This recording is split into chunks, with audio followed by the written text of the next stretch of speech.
This video is brought to you by SeatGeek. SeatGeek takes tickets from all across the web and puts them into one area, making buying simple. They're rated on a scale from 1 to 100, so you know you're getting a good deal. Plus, if you haven't yet, use my promo code KTO for $20 off your first purchase. Shout out to SeatGeek for the sponsor. Now let's get back to the video.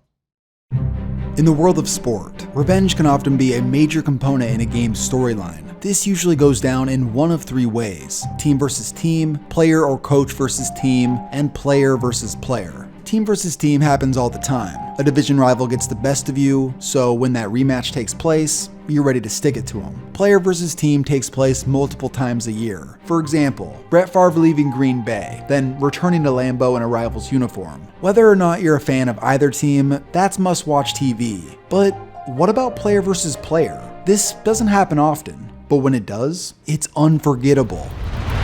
He'll soon have the most yardage all time. He's a bit behind Charlie Joyner. And he's 5 touchdown passes away with 95 of surpassing the 99. He'll own all the records. Oh my goodness. Smashed hard, lording the ball. Oh! Mike Harden, the free safety, got him. Boy, that hurts here.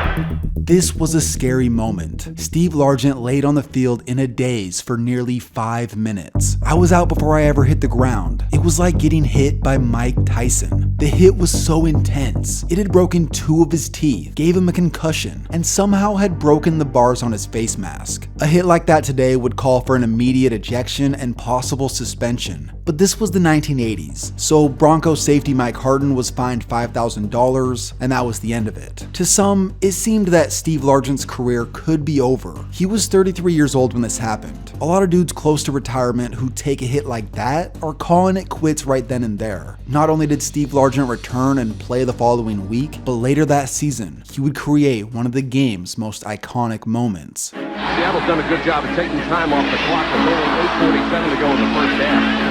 Break so far, perfect.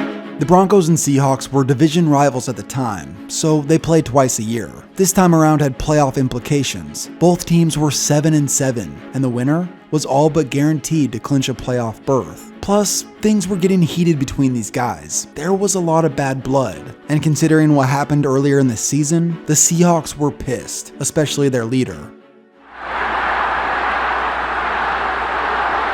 Personal foul, unnecessary roughness. Number 28 on the defense with retaliation by the offense. After the play, the penalty's offset. Yes, they do. They offset. That was the voice of Steve Largent you heard saying that. He said it wasn't retaliation. And I'll tell you something. Somebody knows what's going on a football field. It's Steve Largent.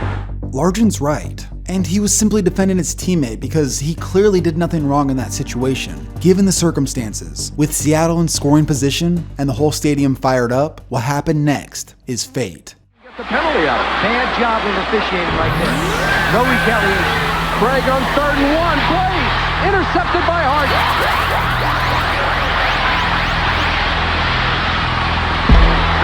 Oh, and Largent unloaded and got the ball. Holy cow, what a shot.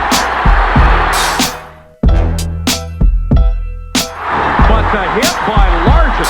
Holy cow. Boy, does he pack a pop.